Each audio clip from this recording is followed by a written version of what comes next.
Hello students, कैसे हैं आप सब लोग। स्वागत है आपका प्रोविडेंस कोचिंग देहरादून में। तो आप सभी को पता है पॉलिटेक्निक लेक्चरर की वैकेंसी आ चुकी है और ऑनलाइन लिंक भी एक्टिवेट हो चुका है। जल्द से जल्द आप लोग फॉर्म उसका फिलअप कर लीजिए। अगर आप लोगों ने इससे पहले कभी तैयारी नहीं की है तो अभी हम इनका एक बेसिक फाउंडेशन बैच शुरू करने वाले हैं। ये बैच आपका 5 अगस्त से शुरू होगा। आपके इसमें हिंदी की जो डेमो क्लासेस हैं वो हमने यूट्यूब में डाल दी हैं। अगर आपको हिंदी की क्लास में अलग से सेपरेटली जुड़ना है तो आप जुड़ सकते हैं। साथ ही साथ अगर आपने टेक्निकल नहीं पढ़ा है तो टेक्निकल की क्लासेस भी चल रही हैं। हमारे यहाँ सिर्फ आपको सिविल इंजीनियरिंग वाला जो सब्जेक्ट है वो मिलेगा। तो सिविल इंजीनियरिंग के जो स्टूडेंट्स हैं, ठीक है, वो अपनी क्लासेस को यहाँ पे अटेंड कर सकते हैं। देखिए, इससे पहले एई का एग्जाम हुआ था तो जाहिर सी बात है कि वहां पर भी काफी बच्चों ने टेक्निकल और एई का जो पढ़ा है सिलेबस है वो पढ़ा हुआ है, ठीक है। तो हम इसको एकदम फाउंडेशन बैच की तरह मान रहे हैं। एकदम बेसिक से शुरू करेंगे, बेसिक से एकदम एंड लेवल तक जाएंगे, ठीक है। आज भी हम एक छोटा सा टॉपिक करने वाले हैं जो कि आपने थंबनेल में देख लिया होगा, ठीक है। उससे पहले अगर मैं आपको बता दूं फीस के बारे में, क्योंकि आधे से ज्यादा बच्चों के दिमाग में यही रहता है कि फीस कितनी होगी। देखिए, एई का सिलेबस से मैं आपको पहले ही बता दूं, कई बार जल्दीबाजी में या जोश जोश में या इंजीनियरिंग पढ़ने के लिए जेई के बच्चे भी एई वाले कोर्सेज को खरीद लेते हैं और बाद में उनको काफी दिक्कतों का सामना करना पड़ता है। क्योंकि आप ये माने या ना माने पर एई का जो सिलेबस होता है या लेक्चरर का जो सिलेबस है वो जेई के मुकाबले थोड़ा बड़ा है, ठीक है। तो आपको थोड़ा ये चीज ध्यान रखनी है। अगर आपको जेई के कोर्स में एनरोल होना है तो सिर्फ जेई का ही कोर्स परचेज करिएगा। एई का करने की जरूरत नहीं है, क्योंकि यहाँ पर जो क्वेश्चंस कराए जाते हैं वो आपके एई प्रीवियस ईयर एई के, आईएएस के और गेट एग्जाम से रिलेटेड होते हैं, ठीक है। तो उतना आप जेई के लिए सफिशिएंट नहीं है। तो सिर्फ आप जिन्होंने बीटेक किया है, ठीक है, उनसे मैं रिक्वेस्ट करूंगा, या फिर जो लेक्चरर या एई की तैयारी कर रहे हैं वो ही सिर्फ कोर्स को परचेज करना, ठीक है। चलिए, अगर हम फीस की बात करें तो फीस हमारी वैसे इनिशियल फीस हमने 4200 रखी थी।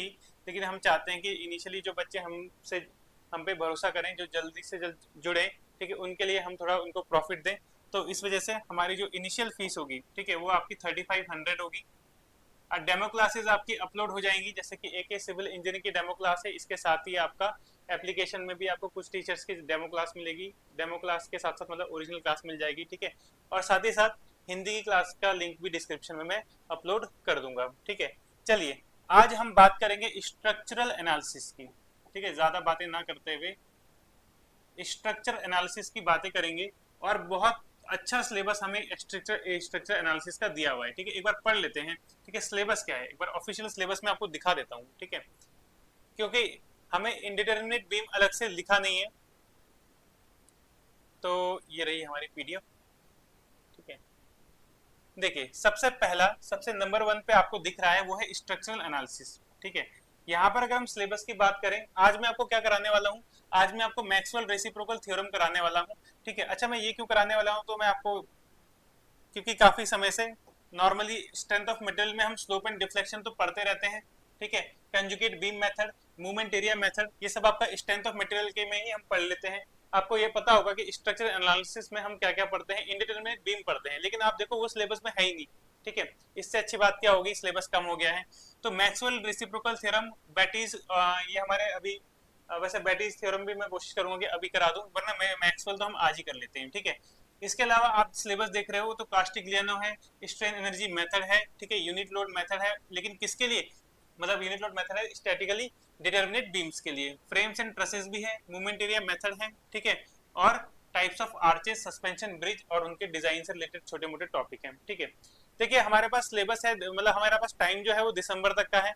तो हम कुछ इस तरीके से पढ़ें कि हमारा जो सिलेबस है वो दिसंबर से पहले पहले पूरा हो जाए, क्योंकि एई का एक सिलेबस है जो कि काफी वास्ट है, ठीक है।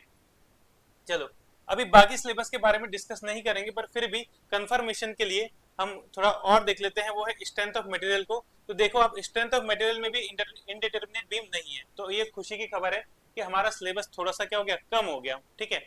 चलो, तो डेमो क्लास के तौर पे आज हमारी जो पहली क्लास है वो रहेगी मैक्सवेल रेसिप्रोकल थ्योरम की, ठीक है। इजी टॉपिक है अगर आप पढ़ोगे तो। अब देखिए, हमें करना क्या है, पहले मैं आपको बता दूं, जैसे मैं अभी आपको मैक्सवेल रेसिप्रोकल थ्योरम करा रहा हूं, या इसके अलावा जब हम पेड कोर्स में और भी चीजें करेंगे तो हमें हर चीज की डेरिवेशन पे नहीं जाना है, क्योंकि हमारे पास टाइम लिमिटेड है, ठीक है।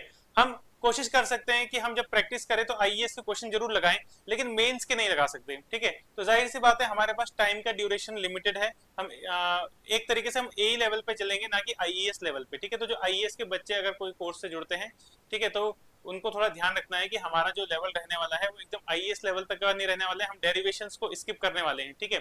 स्किप क्यों करने वाले हैं, एक तो टाइम हमारा बच जाएगा और दूसरा हमें पीएचडी करनी नहीं है, हमें क्योंकि ऑब्जेक्टिव एग्जाम में ऑब्जेक्टिव क्वेश्चन आते हैं, हमें ऑब्जेक्टिव क्वेश्चन की प्रैक्टिस करनी है, ठीक है। अब जैसे अगर मैं आपको आज मैक्सवेल रेसिप्रोकल थ्योरम करा रहा हूँ, तो इससे रिलेटेड जितने भी क्वेश्चंस, चाहे वो आईईएस में आए हों, चाहे वो गेट के एग्जाम में आए हों, चाहे वो किसी स्टेट एई के एग्जाम में आए हों, ठीक है, जेई के एग्जाम से तो ये बाहर है, सिलेबस में ही नहीं है, ठीक है। तो आपको सारे क्वेश्चन इस थ्योरी में मिल जाएंगे, ठीक है। तो एक बार आप पूरा वीडियो देखिए और फिर आप सर्च करिए कि आपके मैक्सवेल रेसिप्रोकल थ्योरम से आपके एग्जामिनेशन में क्या क्या क्वेश्चन पूछे गए हैं, आपको सब इसके अंदर, इस थ्योरी के अंदर मिल जाएगा, ठीक है। चलो शुरू करें, तो हेडिंग डाल देते हैं, चलिए। तो आज का टॉपिक हमारा रहने वाला है मैक्सवेल रेसिप्रोकल थ्योरम, ठीक है। जैसे हम अभी पढ़ रहे हैं बिल्कुल क्लासरूम में भी ऐसे ही पढ़ने वाले हैं, ठीक है। स्लाइड्स का यूज नहीं करेंगे और एकदम जैसे हम बचपन से पढ़ते आए थे, ठीक है, एकदम रिटर्न में। स्लाइड्स का यूज भी हम करते हैं, लेकिन थ्योरेटिकल सब्जेक्ट्स में जहां पर थ्योरी बहुत बड़ी बड़ी हो जाती है, तो कोर्स जल्दी कंप्लीट कराने के लिए, ठीक है। अभी मेरे हिसाब से सफिशिएंट टाइम है और कुछ ऐसे टॉपिक होते हैं जो मैं आपको हमारे ट्रेडिशनल मेथड से ही कराऊं, मतलब बोर्ड में लिख के, तो वही ज्यादा बेहतर रहेगा, ठीक है। हमारे पास है आपका मैक्सवेल रेसिप्रोकल थ्योरम, शॉर्ट में मैं इसको एमआरटी भी लिख सकता हूँ आगे चल के, ठीक है। अब देखिए, पहले तो हम इनके साइंटिस्ट का पूरा नाम जान लेते हैं। तो ये जो आपके, हम वैसे साइंटिस्ट ही बोल देते हैं, ठीक है। तो जिन्होंने ये थ्योरम बनाई थी, ठीक है, उनका पूरा का पूरा नाम है जेम्स क्लार्क मैक्सवेल, ठीक है। और कुछ इसमें ऐसा चलता है कि वो रेसिप्रोकल जैसा सेंस लाता है, इस वजह से इसका नाम क्या है, रेसिप्रोकल थ्योरम, उसको मैं आगे चल के आपको बताऊंगा, ठीक है। अब इस मैक्सवेल रेसिप्रोकल थ्योरम का यूज हमें कहाँ करना है, ठीक है। सबसे पहले एग्जाम में आपसे सवाल ये पूछा जा सकता है कि इसका यूज कहाँ पे करना है, ठीक है।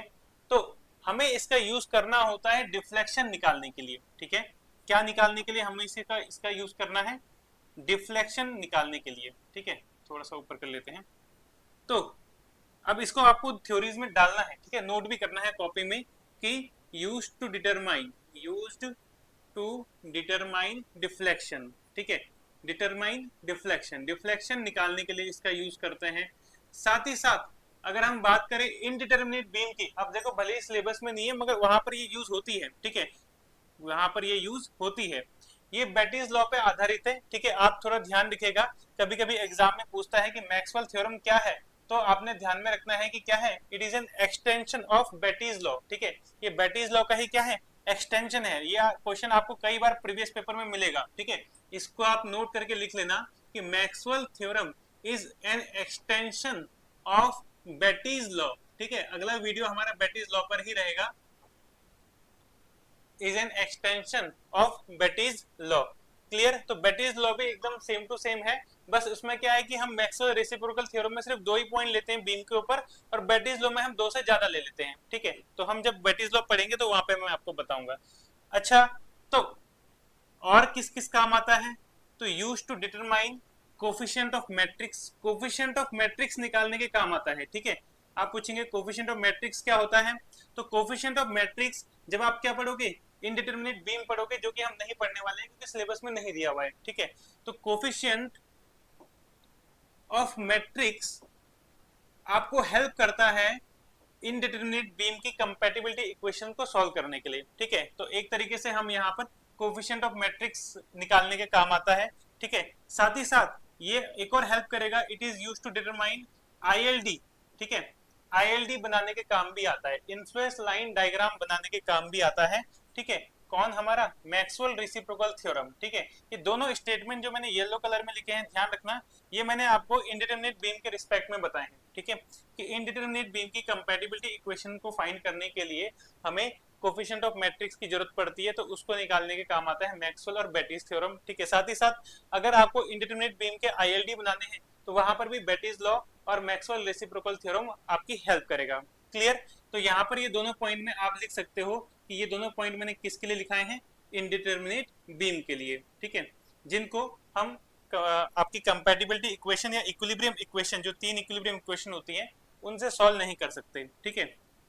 तो यहाँ पर आप लिख लीजिएगा, इनडिटर्मिनेट बीम्स के लिए ये बात बताई गई है। ठीक है, क्लियर। चलिए अब होती क्या है उसके बारे में बात करते हैं। ठीक है, पहले आप एक बार देख लो कि होता क्या है। तो इसके लिए हमें एक एग्जाम्पल लेना पड़ेगा। एग्जाम्पल के तौर पे हम लेने वाले हैं एक बीम, एक बीम जिसके दोनों एंड आपके, एक तरफ मान लीजिए हिंज सपोर्ट है, एक तरफ मान लीजिए रोलर सपोर्ट है, और इस तरह की बीम जिसके दोनों तरफ दोनों एंड में सपोर्ट हो, इसको सिंपली सपोर्टेड बीम बोलते हैं। ये डिटर्मिनेट बीम के अंदर ही आती है। ठीक है, अब यहाँ पर अगर हम देखें, मैंने क्या किया, मैंने 2 पॉइंट्स ले लिए। ठीक है, 2 पॉइंट्स ले लिए P और Q। कौन कौन से पॉइंट्स हैं? P और Q। ठीक है, और मैंने क्या किया, इसमें एक डिफ्लेक्शन लगा दिया, सॉरी इसमें एक लोड लगा दिया। ठीक है, एक लोड लगा दिया। लोड के लिए हम एक एरो का यूज करेंगे। एक लोड लगा दिया ऐसे। ठीक है, अगर आपको छोटी सी दिख रही है तो इसको ऐसे कर देते हैं। ठीक है, क्योंकि लोड P पॉइंट पे लगा है तो लोड का नाम तो P है। कौन से पॉइंट पे लगा हुआ है? P पॉइंट पे, तो मैंने इसका नाम रख दिया PP। ठीक है, और इस लोड के कारण बीम में जाहिर सी बात है डिफ्लेक्शन आएगा। डिफ्लेक्शन आ गया, मान लो ऐसा। ठीक है, बीम, हर बीम में डिफ्लेक्शन आता है। हमारी जो घर की बीम होती है उनमें भी छोटा छोटा डिफ्लेक्शन आता है, पर कोई बात नहीं, आपकी जो बीम है वो इक्विलिब्रियम में अटेन करने के लिए डिफ्लेक्शन लेती है। उसके बाद वो ऐसा नहीं कि टूट जाएगी। ठीक है, तो एक्सेसिव डिफ्लेक्शन हो तो अलग बात है।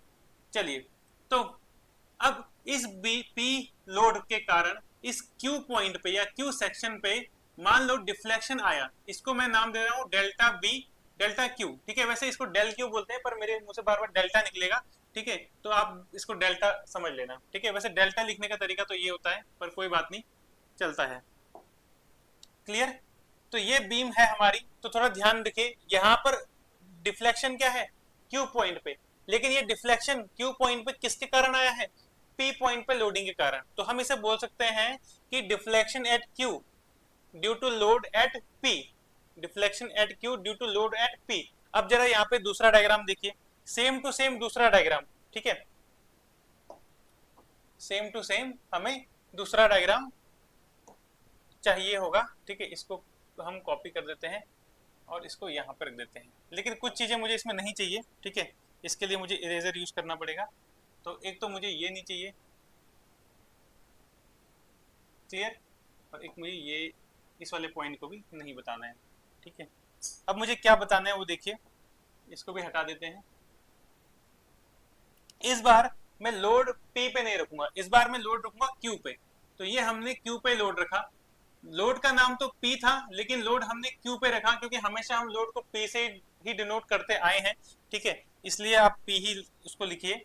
तो लोड का नाम P है, और क्योंकि वो Q पे रखा है इसलिए PQ बोल रहे हैं उसको। ठीक है, और उस लोड के कारण जो हमने Q पे रखा है, आपके P पॉइंट पे एक डिफ्लेक्शन आता है। ठीक है, P पे डिफ्लेक्शन आता है, डिफ्लेक्टेड शेप ये है। मान लेते हैं इसका नाम हम रख देते हैं डेल्टा P। ठीक है, क्लियर। तो बताइए आपका मैक्सवेल रेसिप्रोकल थ्योरम क्या कहती है? सब यहाँ पर ध्यान से देखिएगा। मैक्सवेल रेसिप्रोकल थ्योरम क्या कहती है कि अगर मैं इनका मल्टीप्लिकेशन कर दूं, अगर मैं लोड इनटू डिफ्लेक्शन कर दूं, ठीक है, लोड इनटू डिफ्लेक्शन, यानी कि डेल्टा P, वो किसके बराबर होगा? लोड PQ इनटू डिफ्लेक्शन आपका डेल्टा Q। ठीक है, क्लियर। ये ओरिजिनल है, वो अलग बात है कि एग्जाम में जब आएगी तो PP और PQ को सेम माना जाता है, तो क्वेश्चन की जो स्टेटमेंट होता है वो अलग हो जाता है। स्टेटमेंट तो ये बोलता है कि सेम लोड के लिए आपका दोनों अलग अलग पॉइंट्स में डिफ्लेक्शन बराबर होगा। ठीक है, लेकिन ओरिजिनल में आपका ये है।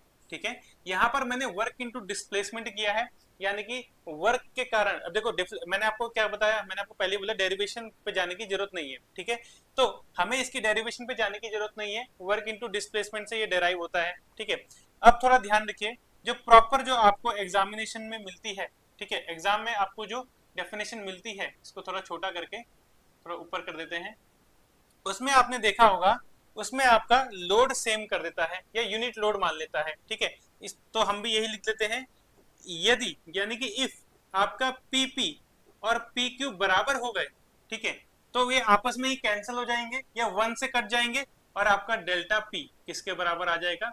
डेल्टा क्यू के बराबर आ जाएगा। ठीक है, ये आपको समझ में आया, यही आपकी मैक्सवेल रेसिप्रोकल थ्योरम है, एमआरटी शॉर्ट में लिख देते हैं। क्लियर? अभी स्टेटमेंट भी लिखना है कॉपी में। ठीक है, स्टेटमेंट समझाने के लिए मैं आपको इसको काटना भी काट के भी बता देता हूँ। ठीक है, जैसे ये दोनों बराबर हो गए तो बराबर हो गए, तो P P into delta P किसके बराबर, P Q into delta Q. अब ये दोनों तो बराबर हैं, तो ये आपस में वन से काट देंगे। तो एक तरीके से आपने लोड को वन मान लिया, यूनिट लोड को यूनिट लोड मान लिया। ठीक है, आपने लोड को क्या मान लिया, यूनिट लोड। क्यों? क्योंकि वन है ना यहाँ पे। ठीक है, तो एक तरीके से आप लोड, क्योंकि देखो डेरिवेशन में लोड तो है ही, तो लोड का मल्टीप्लाई हो रहा है किससे, डिफ्लेक्शन से। तो वन इंटू डिफ्लेक्शन किसके बराबर, वन इंटू डिफ्लेक्शन के बराबर। ठीक है, यही से आपको डेफिनेशन बनानी है इसकी। तो देखिए दोस्तों, डेफिनेशन क्या बनेगी कि डिफ्लेक्शन दोनों पॉइंट्स में बराबर। ठीक है, तो deflection at P due to load at Q, कौन सा load, unit load, is equals to deflection at Q due to load at P. थोड़ा ध्यान रखना, लोड तो यहाँ का रखा, मल्टीप्लाई किस किस का हुआ है जरा देखो, लोड तो यहाँ पर है, लेकिन डिफ्लेक्शन कौन सा वाला रखा है मैंने, ये वाला। ये डिफ्लेक्शन किसके कारण आया था, क्यू के कारण। ठीक है, तो deflection at Q due to load at P किसके बराबर होगा, deflection at P due to load at Q. तो लिख दें इसको। ठीक है, इसको लिखना भी है, तो डेफिनेशन लिखेंगे कि deflection deflection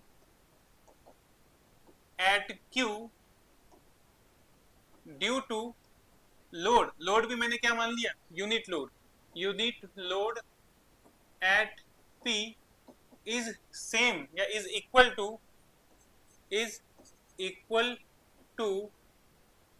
deflection at Q, sorry Q तो आ गया ना, P due to unit load at Q. ठीक है, क्लियर? सिंपल सी डेफिनेशन है, समझ में आ गई। ठीक है, नोट कर लीजिएगा आप इसे कॉपी में। ठीक है, अब यहां से एग्जाम में हमारे क्या आते हैं, एग्जाम पे चलिए। ठीक है, हमें एग्जाम पे फोकस करना है, हमें पीएचडी नहीं करनी है किसी भी टॉपिक पे। ठीक है, तो हमें एग्जाम पे फोकस करना है, और एग्जाम पे फोकस करने के लिए आपको सिर्फ वो पॉइंट लिखने हैं जो एग्जाम में आते हैं, जैसे कि डेफिनेशन। ठीक है, फिर दूसरा एक पॉपुलर क्वेश्चन यहां से आता है कि आपकी मैक्सवेल रेसिप्रोकल थ्योरम किस पे बेस्ड है, इज बेस्ड ऑन। ठीक है, तो देखिए यहां पर आपने देखा,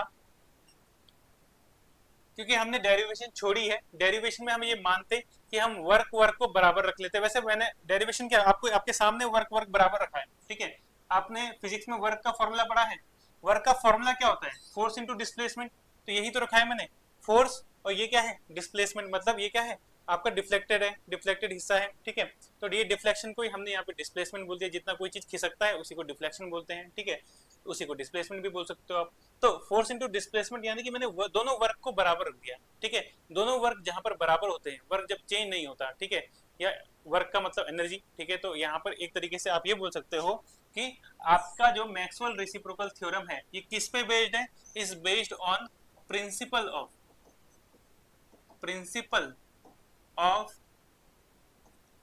वर्क, या इसको आप पहले प्रिंसिपल ऑफ, आप इसे बोल सकते हो कंजर्वेशन ऑफ एनर्जी डाल दो। ठीक है, इसमें क्योंकि एनर्जी क्या रही थी, सेम रही थी, principle of conservation of energy.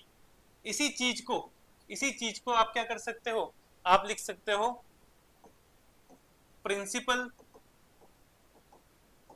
Of virtual work and energy, या वर्क एनर्जी कर दो। ठीक है, या प्रिंसिपल ऑफ वर्चुअल वर्क कर दो। तो ध्यान रखना ये दोनों क्वेश्चन आपको प्रीवियस पेपर में मिलेंगे। साथ ही साथ आप ये भी बोल सकते हो, क्योंकि डेरिवेशन आपने स्किप की है। ठीक है, तो प्रिंसिपल ऑफ सुपरपोजिशन भी लगाते हैं हम इसमें, सुपरपोजिशन। ठीक है, क्लियर?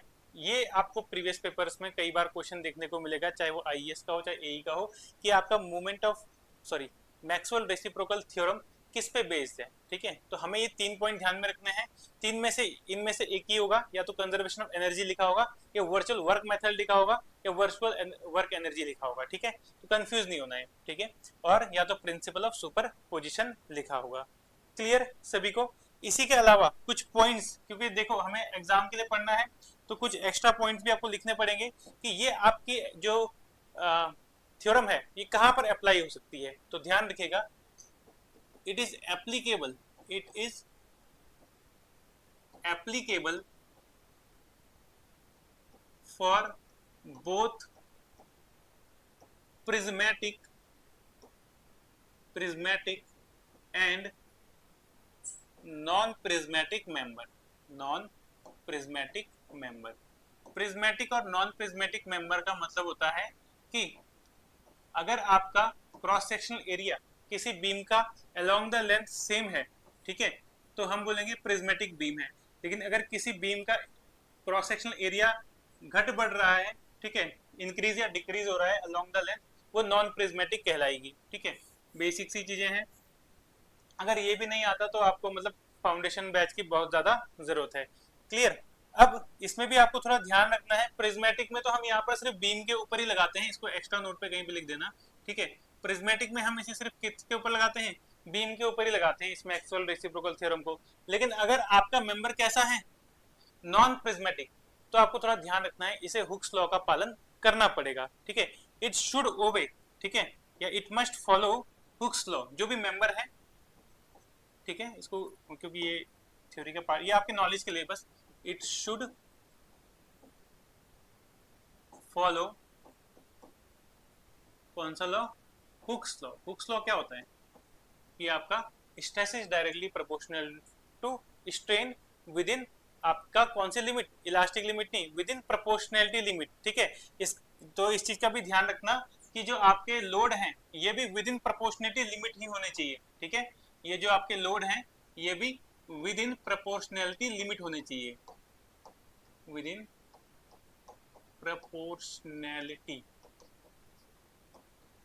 LIMIT limit. क्लियर, ठीक है। यहां तक आपको समझ में आया सारा।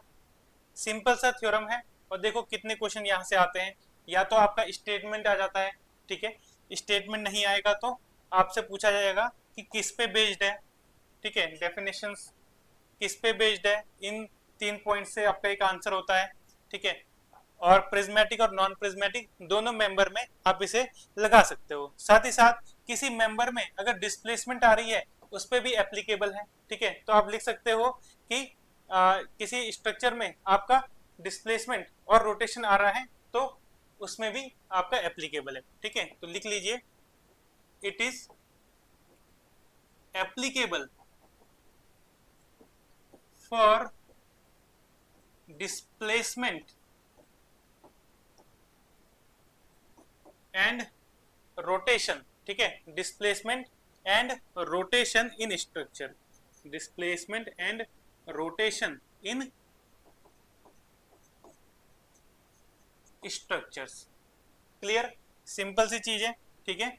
साथ ही साथ डिस्प्लेसमेंट तो आप जानते ही हो, ठीक है। रोटेशन आपको पता होगा, कभी कभी टॉर्जन आ जाता है, टॉर्क आ जाता है, ठीक है, टॉर्क लिख दूं यहाँ पे, टॉर्क आ जाता है स्ट्रक्चर्स में, या टॉर्जन की संभावना होती है, ठीक है, तब रोटेशन आता है। क्लियर, सिंपल, ठीक है। इसके अलावा आप एक और पॉइंट लिख सकते हो कि applicable to linear elastic bodies, ठीक है, विच फॉलो हुक्स लॉ। वैसे मैंने पॉइंट लिखा दिया आपको पीछे, it is also applicable, it is also applicable to linear elastic bodies, linear elastic bodies which obey Hooke's law, ठीक है, या विच फॉलो हुक्स लॉ। समझ में आ रहा है, ठीक है, which follow Hooke's law. Sound clear आ रहा है, ठीक है, कोई दिक्कत तो नहीं। विच ओबेज या फॉलो हुक्स लॉ। क्लियर, इतना समझ में आ गया, ठीक है। तो बस इसी को हम बोलते हैं मैक्सवेल रेसिप्रोकल थ्योरम, ठीक है। अब इसके 2 वर्जन और हैं, उसको हम अपने क्लासरूम में पढ़ेंगे, क्योंकि एक डेफिनेशन मैंने आपको लिखा दी है, ठीक है, कि आपका सेम लोड के लिए 2 पॉइंट्स में डिफ्लेक्शन बराबर होगा, ठीक है। लेकिन इसके 2 वर्जन और हैं। जब वहां पर पॉइंट आता है कपल का, ठीक है, कपल का मतलब लड़का लड़की नहीं है, कपल का मतलब इंजीनियरिंग वाले जानते हैं, ठीक है। साथ ही साथ आपसे और यूनिट लोड का भी, ठीक है, या लोड का भी, या लोड और कपल, जब 2 कपल की एक डेफिनेशन बनाते हैं, ठीक है, या जब आपका एक कपल और एक लोड के कारण क्या चेंजेस आते हैं, ठीक है, तो उसको तो हम क्लासरूम में ही पढ़ेंगे। तो 2 वर्जन वाली जो डेफिनेशन है, ठीक है, वो क्लासरूम सेशन में होंगी। आई होप आपको मैक्सवेल रेसिप्रोकल थ्योरम समझ में आ गई, ठीक है। जितना एग्जाम में आता है उतना सारा मैंने आपको करा दिया। इसके बाद आप बस क्या करो, मैक्सवेल रेसिप्रोकल थ्योरम से रिलेटेड कोई सा भी क्वेश्चन आप ढूंढोगे, वो आपका सिर्फ इतने स्टेटमेंट में ही पूरा हो जाएगा। न्यूमेरिकल छोड़ के, न्यूमेरिकल आपके मेंस के एग्जाम में आते हैं आईएएस के, ठीक है, उन क्वेश्चंस को जाहिर सी बात है उसके लिए आपको क्वेश्चंस की प्रैक्टिस करनी पड़ेगी, बड़े बड़े न्यूमेरिकल की प्रैक्टिस करनी पड़ेगी। उसके लिए आपको प्रॉपर 1 ईयर चाहिए, ठीक है, तैयारी करने के लिए। क्लियर? अभी अगर अब हम थ्योरी थ्योरी अगर कंप्लीट करेंगे और एमसीक्यू वगैरह लगाएंगे तो 6 मंथ हमारे लिए सफिशिएंट है। क्लियर? और क्योंकि एक इसका अच्छा खासा सिलेबस होता है सिविल इंजीनियरिंग का, तो आपको थोड़ा पेशेंस के साथ पढ़ना पड़ेगा, ठीक है। पेशेंस भी इसमें बहुत ज़्यादा जरूरी है। एकदम इसमें ऐसा नहीं चाहिए कि सर एक ही दिन में सब कुछ करा दो या जल्दी जल्दी सब करा दो, ठीक है। आपको उतनी जितनी मेहनत हम करते हैं उतनी मेहनत आपको भी करनी पड़ेगी, ठीक है। कई बार बच्चे सिर्फ हमारे भरोसे बैठे रहते हैं कि अब हम ही मतलब पढ़ा दिया तो अब एमसीक्यू भी हम ही लगवाएंगे, ठीक है। एमसीक्यू लगाने का काम हमेशा आपका खुद का होना चाहिए, ठीक है। हम तो कितना लगा पाएंगे, आप खुद ही समझदार हो। हमारे पास तो एक लिमिट रहेगी कि हम इतने क्वेश्चन ही करा सकते हैं, ठीक है। हम अगर ये कोई टॉपिक पढ़ा लिया तो उससे 15-20 क्वेश्चन करा सकते हैं क्लास में, ठीक है। अब देखिए उसमें से आपको सारे क्वेश्चन एमसीक्यू खुद लगाने पड़ते हैं, ठीक है। कोशिश करेंगे हम कि कोई एक आध बुक उठा लें, कोई सी भी उठा लें, कोई दिक्कत नहीं है, मतलब कोई सी बुक उठा सकते हो, ऐसी कोई समस्या नहीं कौन सी बुक अच्छी होती है कौन सी खराब होती है, ठीक है।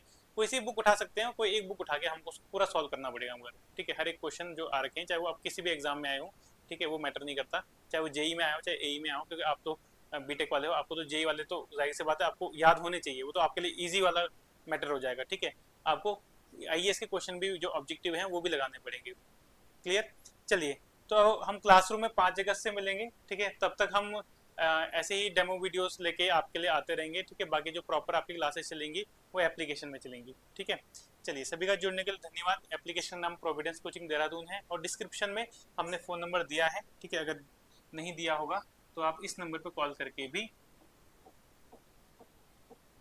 बाकी कोई अधिक जानकारी चाहिए, ठीक है, इन्फॉर्मेशन के लिए फ़ोन कर सकते हैं। थैंक यू सभी का सो मच जुड़ने के लिए। अब मिलते हैं हम नेक्स्ट वीडियो में। नेक्स्ट वीडियो हम बेटीज लॉ या कास्टिक लैन्यू थ्योरम का ले आएंगे, ठीक है। इसके साथ और भी सब्जेक्ट्स हैं, तो सब्जेक्ट्स के जो और भी कुछ टॉपिक्स हैं जो जनरली आपको नहीं मिलते यूट्यूब वगैरह में, ठीक है, उनको भी हम करेंगे। चलिए, थैंक यू सो मच सभी का जुड़ने के लिए। Thanks for watching. नए हैं तो आप चैनल को सब्सक्राइब जरूर करिए।